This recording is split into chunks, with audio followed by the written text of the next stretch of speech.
आपको मेरा ख्याल आ सकता है और आप मुझे भागन के घर आ सकती हो। आज मैं बहुत खुश हूँ भाभी, बेहद खुश हूँ। ये तेरा भतीजा है, उस दिन तूने इसे देखा नहीं था ना, इसलिए आज मैं तुझे दिखाने लाई हूँ। ये तेरी बुआ है क्या? अरे ले, इसे खूब प्यार कर इसे और आशीर्वाद दे। अरे आ जाले, कैसा है तू? इतना दरबार तुझे मुझे। अरे भाभी, इसकी आंखें तो बिल्कुल तुम्हारी जैसी हैं और होंठ बिल्कुल भैया जैसे। भाभी, भैया को मालूम है तुम यहाँ आई हो? इस वक्त तू उन सब बातों को भूल जा शोभा। तू तो अपने भैया को जानती है, वो कितने जिद्दी हैं। एक बार किसी बात पर अड़ गए तो अड़ गए। लेकिन जहाँ तक तेरा संबंध है, तू सिर्फ उस घर से गई है, उनके दिल से नहीं। आज भी वो तुझे बहुत प्यार करते हैं, हमेशा तेरे बारे में सोचते रहते हैं, लेकिन जुबान से खुलकर किसी से कुछ नहीं कहते। मैं भी कितनी बदनसीब हूँ भाभी, भतीजा आज पहली बार घर में आया है और मेरे पास देने के लिए कोई तोहफा नहीं है। चल पगली, तेरा ये एक एक आंसू मोतियों से ज्यादा कीमती है। इससे कीमती तोहफा और क्या हो सकता है? छोड़ इन सब बातों को। अरे भाभी, मैं तो भूल ही गई। आप बैठिए ना, मैं चाय बना के लाती हूँ। अरे छोटू, देख, अच्छी तरह देख ले, मैं तेरी फूफी हूँ।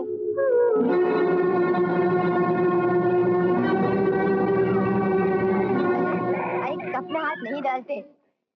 अरे तेरे लिए थोड़ी ना है, मम्मी के लिए है। चुप।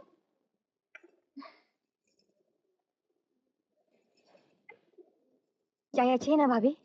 अरे बहुत अच्छी है। तू अगर प्यार से नीम का कड़वा रस भी पिलाएगी ना, वो भी अमृत बन जाएगा। अच्छा सुन, अब मैं चलती हूँ, तेरे भैया के आने का समय हो गया है। ला, फिर आओगी ना भाभी? हाँ हाँ जरूर आऊंगी।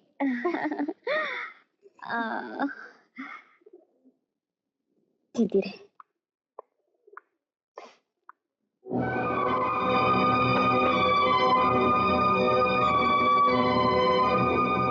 तुम्हारे पति और क्या समझते हो अपने आप को?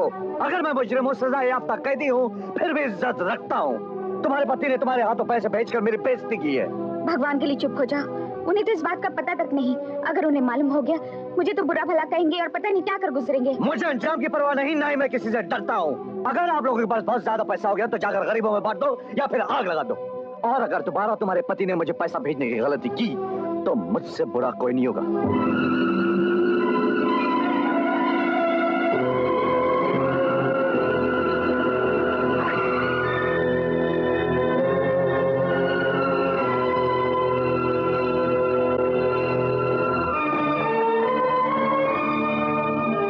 ये यहाँ किस लिए आया था? ये तुम मुझसे कुछ छुपा रही हो लक्ष्मी? क्यों आया था यहाँ वो? कुछ भी नहीं। मैं तुमसे पूछ रहा हूँ, क्यों आया था यहाँ? बताओ क्यों आया था? ठीक है, सुनना चाहते हैं तो सुनो। जब मैंने सुना हमारी शोभा मुसीबत में है, एक एक पैसे के लिए मोहताज है, उसका ये हाल सुनकर मेरा दिल दहल गया। मैं ये पैसे लेकर उसके घर चली गई। देख लिया अपनी हमदर्दी का नतीजा। ये रुपया वो तेरे मुंह पे मार के चला गया। अगर उसने ये घटिया हरकत मेरे साथ की होती, मैं उसका मुंह तोड़ देता। लक्ष्मी, तू समझती है मुझे अपनी बहन से प्यार नहीं? देखा नहीं उस दिन उसके सामने किस तरह गिड़गिड़ाया था? मैंने हाथ जोड़े मिन्नत समाजत की रोकने के लिए, वो रुकी। मेरी बदकिस्मती इंतहा थी वो घड़ी। इतना प्यार करने वाले भाई को छोड़कर उसको मेरा पति के साथ चली गई। क्या आप अपनी छोटी बहन की जिद को उसकी नादानी समझकर माफ नहीं कर सकती? मैं आपके आगे हाथ जोड़ती हूँ। इससे पहले कि हम अपनी जिंदगी की रही सही खुशियां खो बैठे, इससे पहले कि हमें अपनी जिद के लिए पछताना पड़े, आप शोभा को घर ले आइए प्लीज। अरे पगली, मेरा बस चले तो मैं अभी उसे इसी वक्त यहाँ ले आऊं, मगर किस्मत के सामने किसी की चलती है तो क्या समझती मैं उसके बगैर जी रहा हूँ? दिखावे के लिए हंसता हूँ, घर के हर कोने में उसकी शक्ल नजर आती है। लक्ष्मी, मेरी हर सांस में उसकी याद आती है। लक्ष्मी, हर सांस के साथ उसकी याद आती है। सर, ये प्राणलाल बड़ा ही कमीना और जलील इंसान है। इसी की वजह से हमारी कंपनी में सब गड़बड़ हुई है। यही सारे फसाद की जड़ है। आप इसको पुलिस के हवाले क्यों नहीं कर देते?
बिना इजाजत मेरे गोदाम में अंदर आने का बहुत बहुत शुक्रिया विजय बाबू। वाह, इतनी बड़ी शिपिंग कंपनी का मालिक मेरे गोदाम में चोरी के रास्ते तलाशी लेने आया है, ताकि स्मगलिंग और गैर कानूनी माल के साथ मुझे रंगे हाथों पकड़वा सके, है ना? लेकिन अफसोस, अब पैसा पलट चुका है। अब मेरे बदले तुम्हें जेल की हवा खानी पड़ेगी, एक स्मगलर बनकर और गैर कानूनी माल के साथ रंगे हाथों गिरफ्तार होकर। क्या बक रहा है तू? मैं बकवास नहीं कर रहा हूँ, अरेस्ट कर रहा हूँ। अब तक मेरे आदमियों ने बाहर तुम्हारी कार की डिक्की में 10 लाख की कोकीन रख भी दी होगी। You will have to pay for everything what you are doing against me. इतनी जल्दी भी क्या है? पहले मेरे आदमियों को अपना काम करके अंदर तो आ जाने दो, फिर तुम्हारा जो भी मन कहे कर लेना।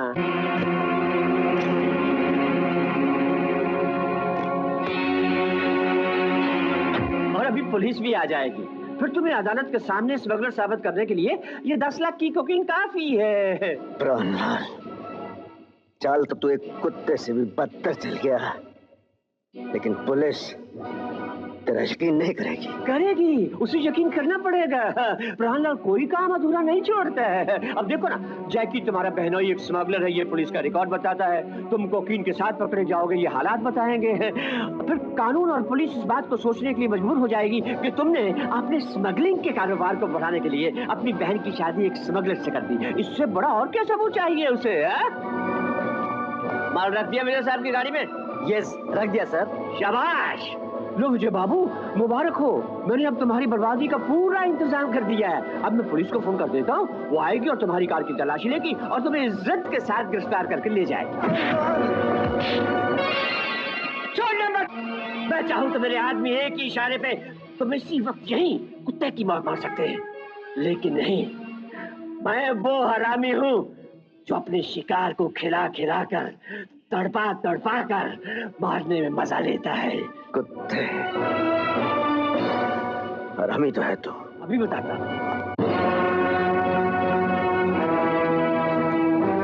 हेलो, पुलिस स्टेशन, मैं प्राणलाल बोल रहा हूँ।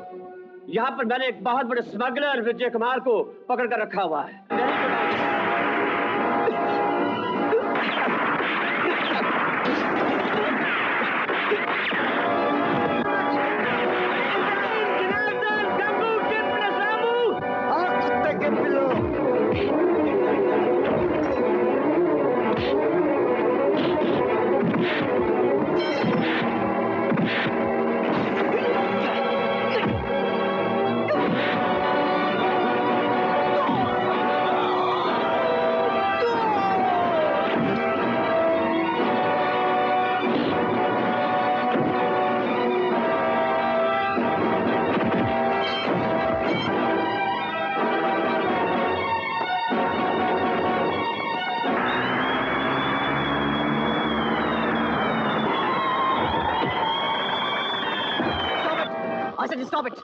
मिस्टर विजय, अपने आप को आप... तुम अच्छी तरह जानते हो मेरा नाम क्या है और मैं क्या काम करता हूँ। मैं जानता हूँ आप एक शरीफ आदमी हैं, लेकिन मुझे मेरा फर्ज पूरा करने दीजिए। इंस्पेक्टर साहब, सारी गाड़ी की तलाशी लेने की कोई जरूरत नहीं, सिर्फ डिक्की की तलाशी लीजिए। ये शख्स जो इतनी बड़ी कंपनी का मालिक है, गैर कानूनी काम भी करता है। मैंने खुद अपनी आंखों से इसे अपनी डिक्की में नशे वाली दवाइयों का एक बहुत बड़ा ब्रीफकेस रखते हुए देखा है। ये सब के सब स्मगलर है साहब।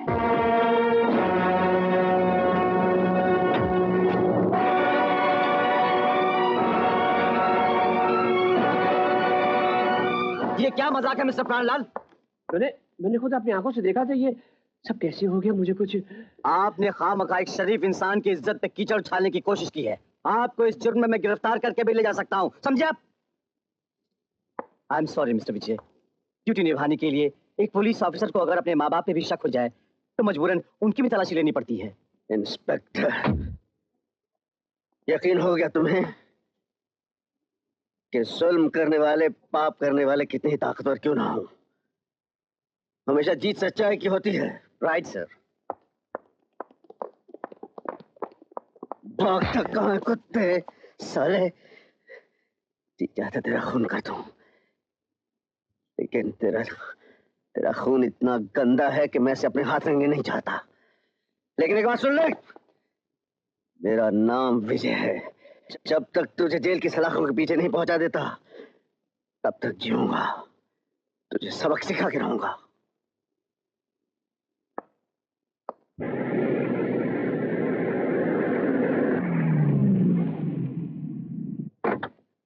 दारुका? अरे तू जिंदा है दारुका? हाँ साहब, वो डर से बचने के लिए मैंने एक अफवाह उड़ाई थी, वो अफवाह मेरे गले का फंदा बन गई। क्या मतलब? वो बाद में बताऊंगा। मैं आपसे एक बात करने आया था सर। क्या बात है? मैंने छुप के देखा, कुछ लोग आपकी गाड़ी में छुपाकर बक्सा रख रहे थे। उनकी जाने के बाद मैंने जब अंदर देखा तो उसमें पैकेट थे, उसमें ड्रग था, तो मैंने निकाल के फेंक दिया और मान लेकर रख दिया। सत्य में जयते। दारुका, तुम सच्चाई की मूर्त हो, तुमने मुझे बहुत भयंकर चीज से बचाया।